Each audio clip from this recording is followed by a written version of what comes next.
Good morning, everyone. Welcome to Unity of Boulder.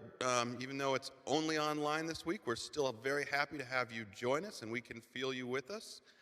And it brings us great joy to have you with us.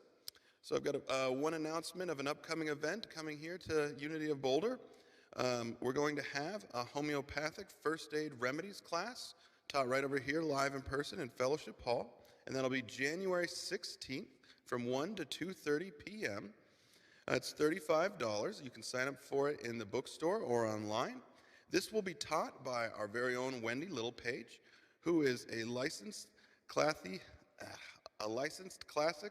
homeopathic first aid practitioner. She's not only going to be teaching you the history and the main principles of this, she's also going to be teaching you a bunch of tips that you can use in your daily lives to make everything go just a little bit easier. So please sign up for that. Wendy Littlepage's classes are always well received and loved, so please sign up for that. All right, thank you.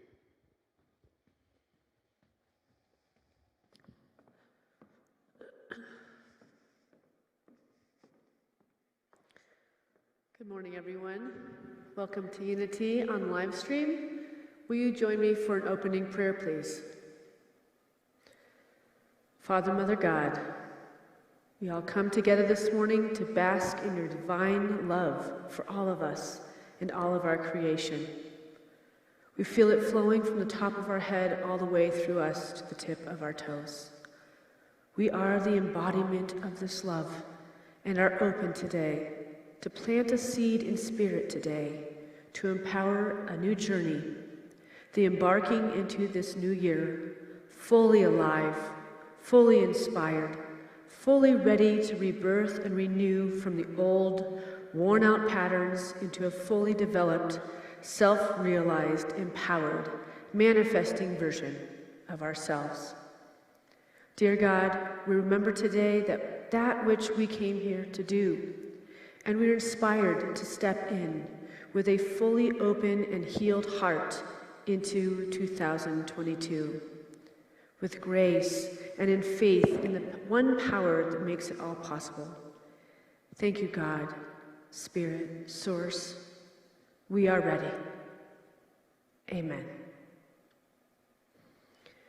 And now we have the chance to listen to some beautiful music by Marcy Baruch, titled Deepest Indwelling Presence.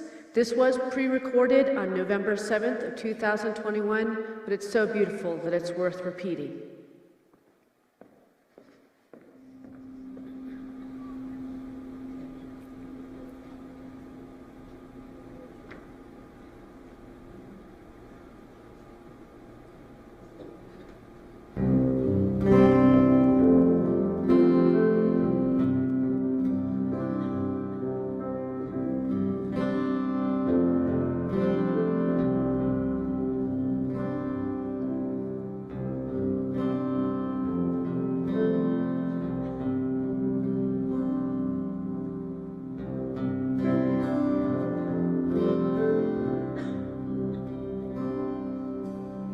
Deepest indwelling presence.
Happy New Year, everyone. 2022. Couldn't have come fast enough, in my opinion. I do want to recognize all the people that have been displaced or lost their homes in our area this last Thursday. We had a terrible wind and fire event that hit Superior, Louisville, and part of Boulder County. And up to 600 to 700 homes have been lost, and I'm sure people in our congregation have also lost their homes. And so our hearts go out to you in any way that we can, serve and be there for you, pray with you. We are here with you. I want to start with a slide just to kick things off. In Revelation 21:5, it says, "Behold, I make things new. Behold, I make things new." Let's look at the process of making things new and get connected with what we no longer need. To make room for the new, we have to start a practice. We have to make an intention. We got to get excited. You know, we have to look at that which worked and didn't work in the past year and move forward into that which we know can change, grow, and become new. So it's always good to start a new discipline where it will ensure that we invite mindfulness into our life. A daily practice affords us a time out from everyday routines. This is a gift to ourselves, a commitment and a promise to honor who we are. Obviously, I'm going to say that a spiritual practice could be the most important one, which includes taking more time out every day, at least 10 minutes to start, and hopefully an hour, before food, before coffee, to sit and bask with this greater energy, this greater love we call God, Source, Spirit. Meditating, walking on the earth, getting in nature, recognizing the bliss of the beautiful mountains and the oceans wherever we live around the world, because I know we have everyone joining us on live stream today. Exercising, Nia, yoga, chanting, all the ways that we evoke this spiritual ether so that we may become the majesty that Jesus promised was capable in all of us. And daily exercise, obviously physical exercise, is a wonderful way to invoke life force, to get us into our body, getting every cell, every part of us happy and rejoicing that we're alive, so that we can be in mindfulness. Our physical body's awake, our minds are awake, and they're clear from the meditation for us to step into that which each day calls. So let's look ahead at the year to come and settle into a vision of what we want to create in our life. And a great place to start is by taking stock of the last year. What worked? What didn't work? What lesson kept repeating itself? What lesson kept repeating itself this last year? What did you learn about yourself this year? What was good about what you learned about yourself? And also, what are some of the things you didn't like so much about yourself this last year? See, when you get clear about what no longer serves for this brand new, fresh, spanking clean year, we can let it truly go. When you get clear about what no longer serves you. And how we figure that out, we ask really good questions like, what is essential in life and in this moment? What is challenging your stability? What can you let go of? What are you willing to let go of? And the next question should be one that you're asking yourself every day. What is truly essential in your living being and traveling through the world? I'll repeat that one. What is truly essential in your living being and traveling through the world? And how can we empower ourselves to really make it happen this time? How can we empower ourselves to really make it happen this time? I'm going to give you the following 8 tips that can help you achieve self-empowerment. Self-empowerment takes us out of the limitations, the limited thought processes, all the things that kept us living somewhat small maybe in the last year and not achieving the goals we set out for 2021. These are 8 steps that can truly put us in a beautiful root system for change, for making things new. The following 8 tips can help you achieve self-empowerment. 1. Develop a positive attitude. 2. Set reasonable goals. 3. Surround yourself with positive people. 4. Practice self-care. 5. Use positive self-talk. 6. Be assertive. 7. Make boundaries.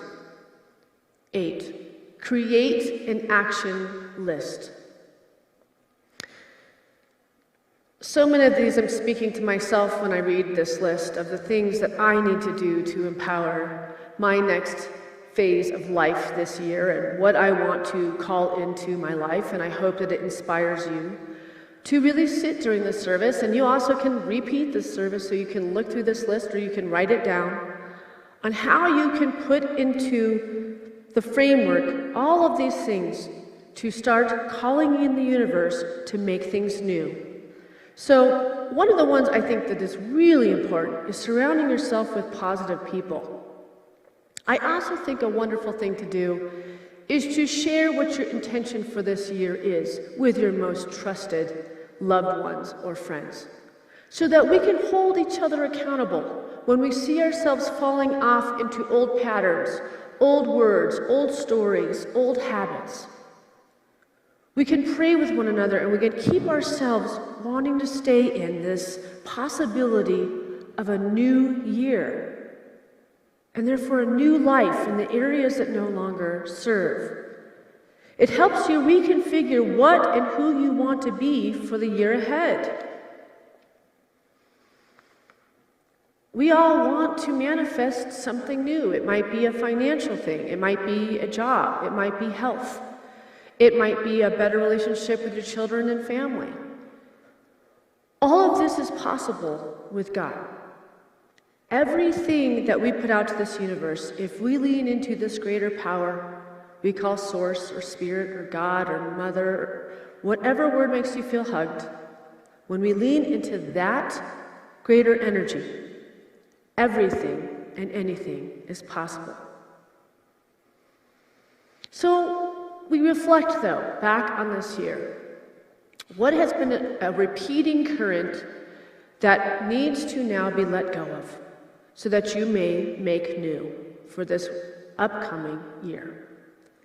What's the most painful thing that was said to you in this last year? What is the most empowering thing that was said to you this last year? What's the most disempowering belief you have had about yourself this last year?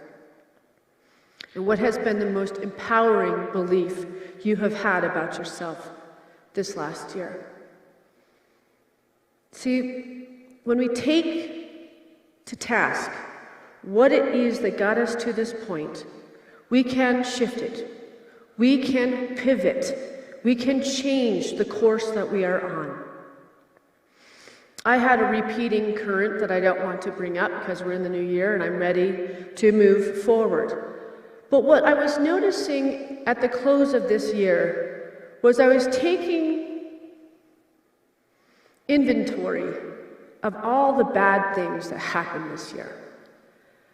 And I thought to myself, my gosh, I have a pile of terrible things that happened this last year, and I know a lot of people had a very difficult year this year and the year before. But what if we can take into account all the wonderful, wonderful things that happened this last year and take that with us into the new year to build more of that? They're both important because sometimes knowing what didn't go well creates the contrast for creating what we want. We can really figure out what we want from what we don't want.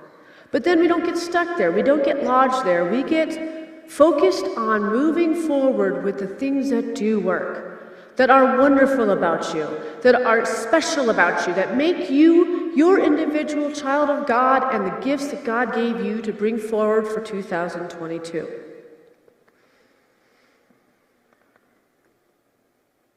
Stephen R. Covey says this: imagination, the ability to envision in your mind what you cannot at present see with your own eyes. It is based on the principle that all things are created twice. There's a mental first creation and a physical second creation. The physical creation follows the mental, just as a building follows a blueprint. If you don't make a conscious effort to visualize who you are and what you want in life, then you empower other people and circumstances to shape you and your life by default. It's about connecting again with your own uniqueness and then defining the personal, moral, and ethical guidelines within which you can most happily express and fulfill yourself.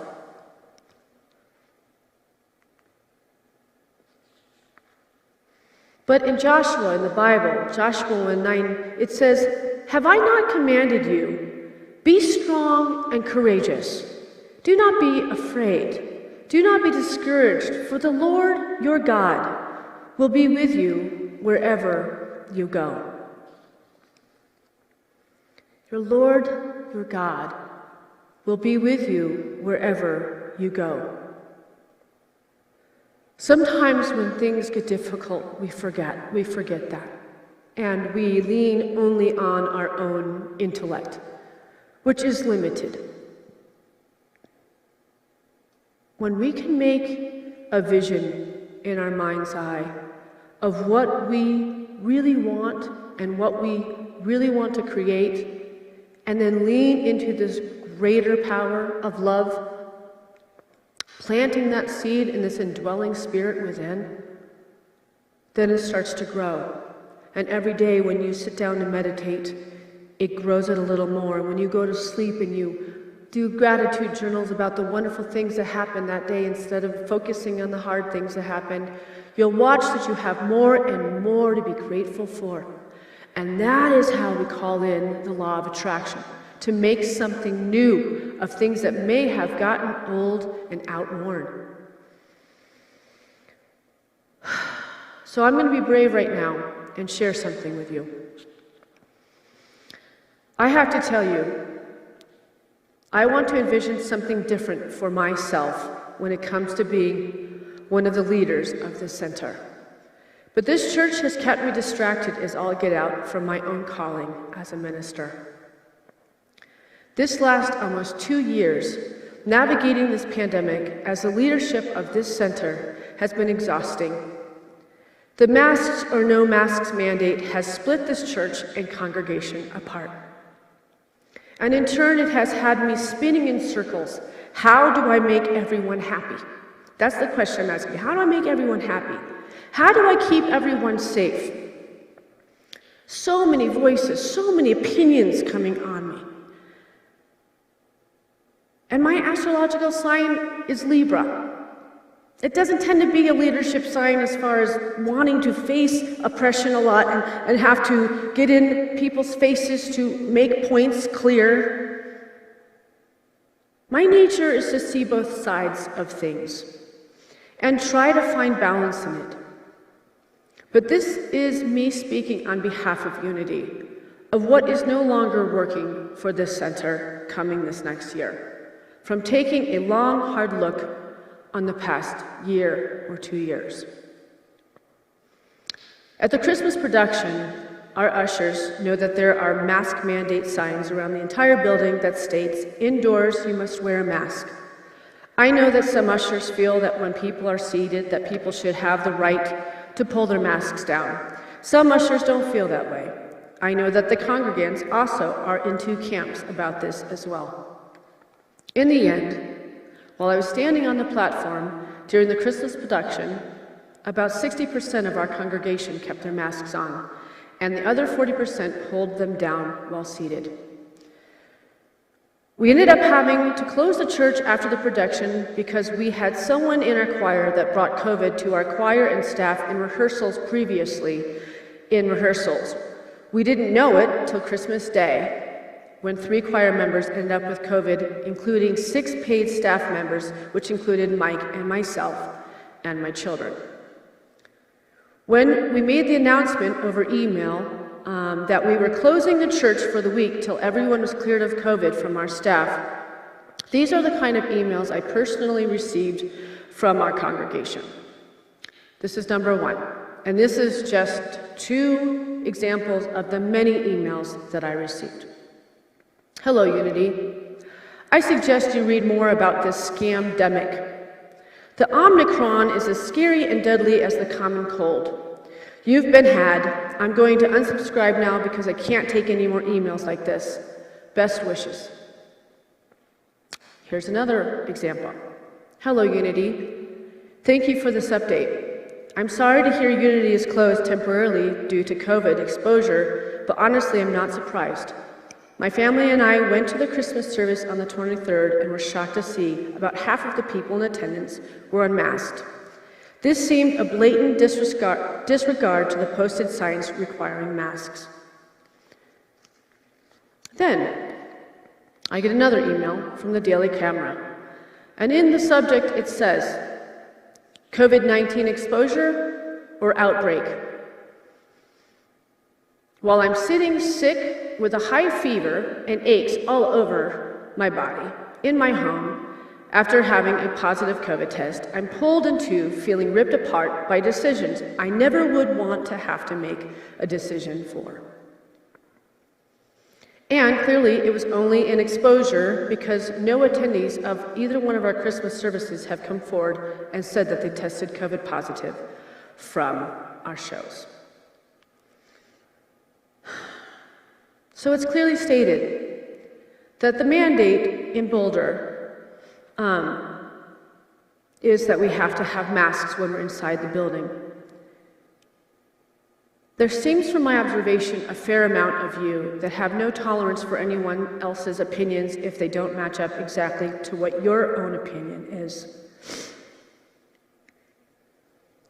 I'm not saying that I necessarily like these rules, but in order for our doors to stay open as a church center and everyone can stay safe, we need to make the masks mandatory. Don't take it out on the messenger. Take it down to City Hall if you need to. For most of you, it's just 1 hour a week. You would need to wear a mask or watch on live stream. This entire thing has been exhausting and quite honestly extremely distracting from the great spiritual work that I'm called to do with God through me. If this stress was taken off the table for me and our staff, this church could have so much more unfoldment of God's love in action without the distraction. This is not my choice. It is the choice of our church centers to follow the county mandate, as well as it is our board of directors wishes that we do so. So I'm asking if we can hold a new vision for unity this year that respects that, so that the clergy can do the practice and the work it takes to share the love of God with all of you without incessant battling over safety rules set in place. We are paying a great amount of money for the greatest film crew that films and live streams every single service that we do here. We have options for everyone if you simply don't want to wear a mask or you can't wear a mask due to health issues. We have live streaming for all of it. We're doing everything we can to try to make everyone happy. And as far as this pandemic and the idea that this is just simply a cold, that was not my experience this week. It was 4 days of absolute bedridden illness. And I know the people from our church, some were vaccinated and some were not. And the results were very similar between both. The duration was about the same, and the actual symptoms were pretty similar. So take that as it is. When I was writing this part of my sermon, this song came to me that I love, that we sing every once in a while, and it's called "This Is My Song." And it's played to the melody of Finlandia, and the lyrics are by Lloyd Stone. And I'd like to take these words into the universe and have you close your eyes and think about what these words mean. This is my song, O God of all the nations, a song of peace for lands afar and mine.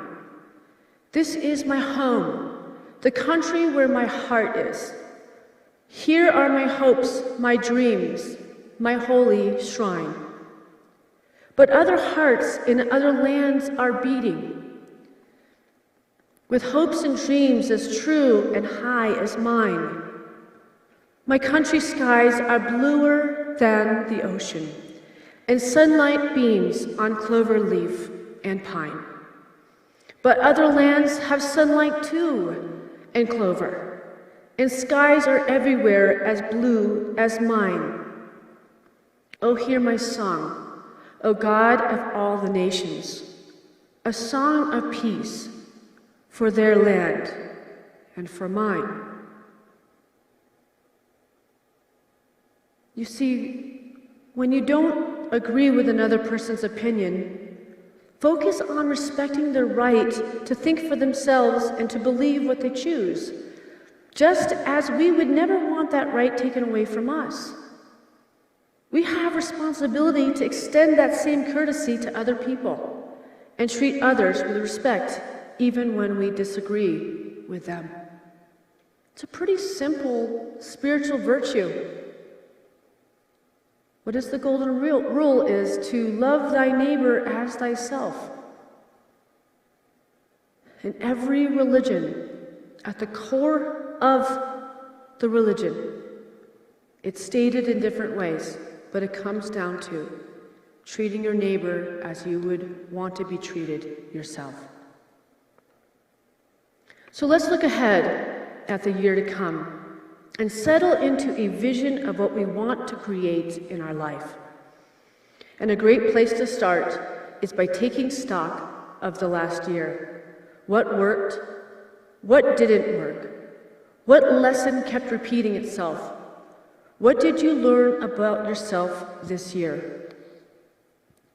What was good about what you learned about yourself, and some things you didn't like so much about yourself?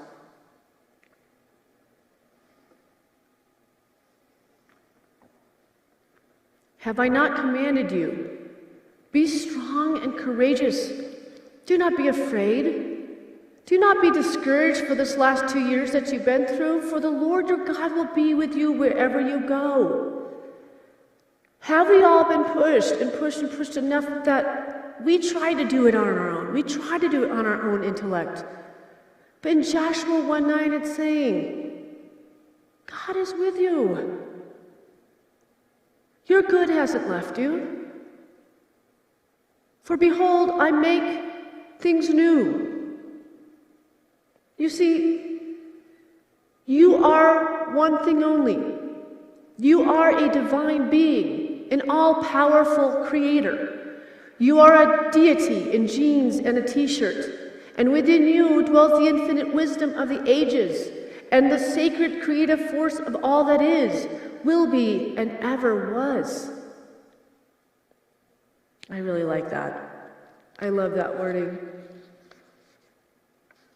Masters don't come out in robes, golden robes, and we are the masters that we seek to find within ourselves, so that we may be those masters for this world that we want to see in this world. So many of us, we hope that this newborn year will not be worse than its predecessor, and we pray that it may be a great deal better. At any rate, it is new, and we are encouraged to couple with it the idea of happiness as we say to one another, I wish you a happy new year. I do wish you a happy new year. And I know you all wish me a happy new year, and I can feel that. Many of us make a New Year's resolution. Image of New Year's resolution. What is it that we want? Behold, I make all things new, Spirit says to us. So it is fit that things so outworn and defiled should be laid aside, and better things fill their places. Today is the Sunday after New Year's, and therefore it's a joyous day. We are together in spirit, and we have this amazing thing called live stream where we can be together in energy. Though there is no real difference between New Year's and any other day, yet in our mind and thought, it is a marked period which we regard as one of the milestones set up on the highway of our life. It is only in imagination that there is any close of one year and beginning of another, and yet it has most fitly all the force of a great fact. When men and women cross the line, they find no visible mark. The sea bears no trace of an equatorial belt, and yet mariners know whereabouts they are. And they take notice thereof, so that a person can hardly cross a line for the first time without remembering it to the day of their death. We are crossing the line today. So how many of you made a New Year's resolution last year? How many of you completed it, still held on to it? And how many of you have made a New Year's resolution for this year? You can do better.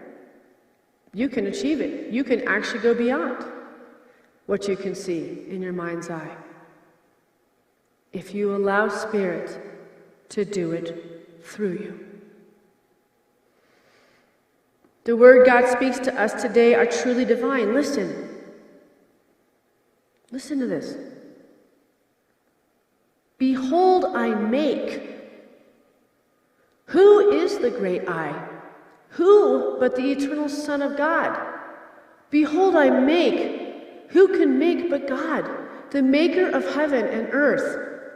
It is his high prerogative to make. Behold, I make all things. What a range of creating power is here. Nothing stands outside of that all-surrounding circle. Behold, I make all things new. What a splendor of almighty goodness shines out upon our souls. Lord, let us enter into this new universe of thine. And in the metaphysical Bible, the Son of God, Jesus, is referred to as both the Son of God in Luke and Mark and the Son of Man in Matthew. Jesus represents God's idea of man in expression, and Christ is that idea in the absolute Son of God. The Christ is the person that God created in his image and likeness, the perfect idea of man, and is the real self of all of us. Is the real self of all of us. So the question is, so who is the great I? And the angel of the Lord appeared to him in a flame of fire from the midst of a bush. So he looked, and behold, the bush was burning with fire, but the bush was not consumed. God called to him from the midst of the bush and said, Moses, Moses. And he said, Here I am. Then he said, Do not draw near this place. Take your sandals off your feet, for the place where you stand is holy ground. Moreover, he said, I am the God of your father, the God of Abraham, the God of Isaac, and the God of Jacob. And this is written in Exodus 3:2-6. And in the book Wishes Fulfilled by Wayne Dyer, he continues on here. The story continues in the book of Exodus, and God was said to have told Moses that he was to go to the Pharaoh and free the children of Israel, saying, Come now, therefore, and I will send you to Pharaoh, that you may bring my people, the children of Israel, out of Egypt. And when we look at that metaphysically, bringing the children out of Egypt, the children of Israel, Israel metaphysically means, it signifies and symbolizes spiritual consciousness.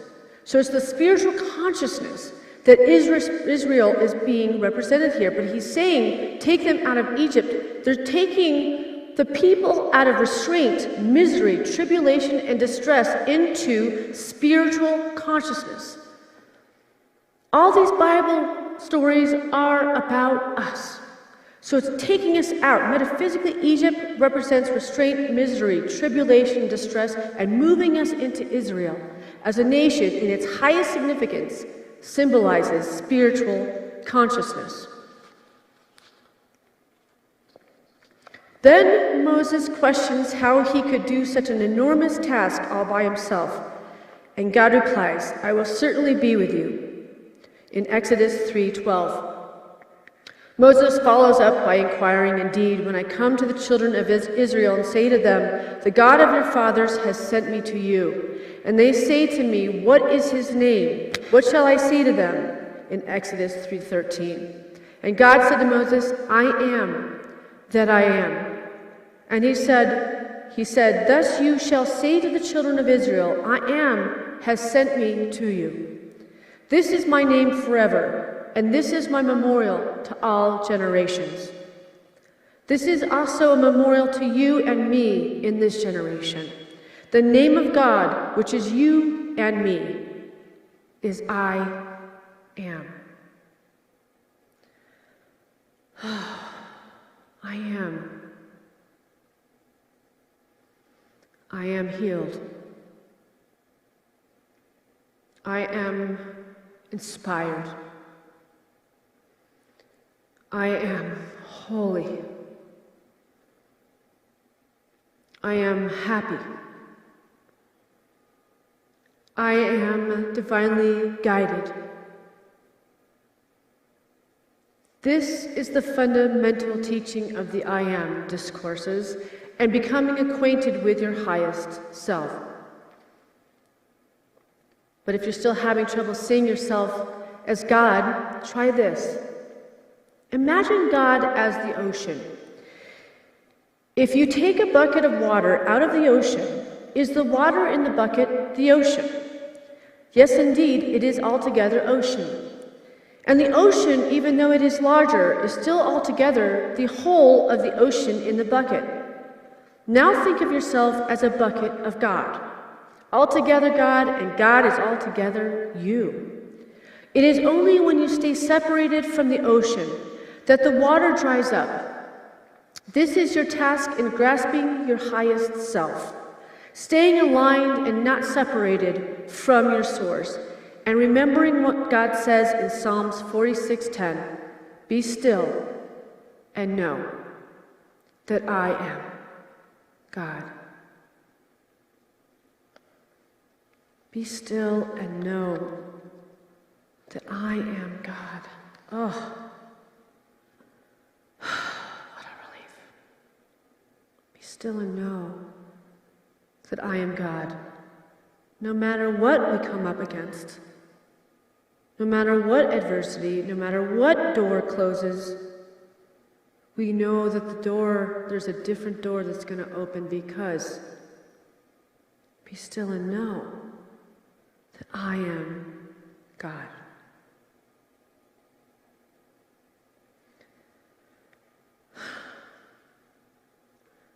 So I want to say Happy New Year to this 2022, and let's make it great and wonderful. And we will take an offering for unity now.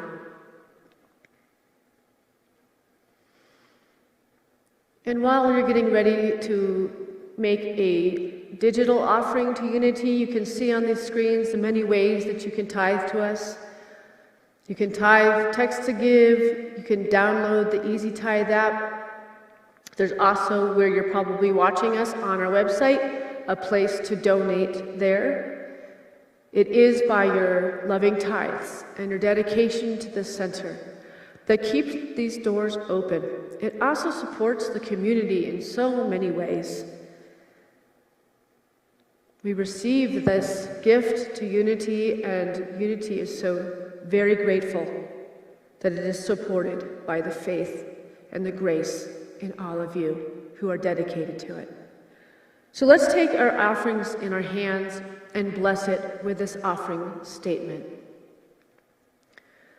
Divine love, through me, blesses and multiplies all that I have, all that I give, and all that I receive, because I give.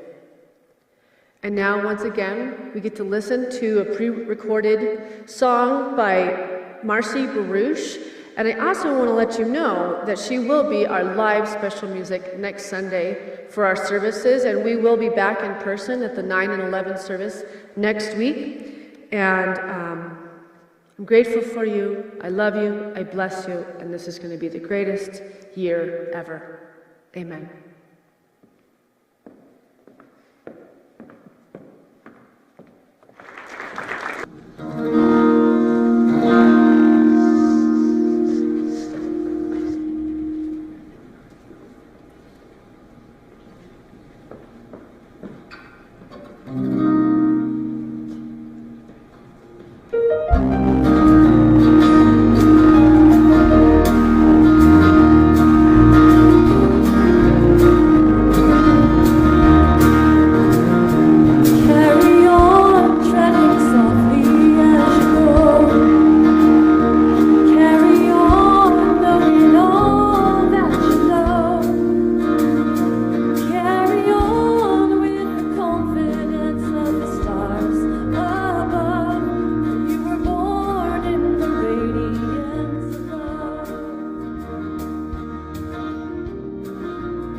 May the breath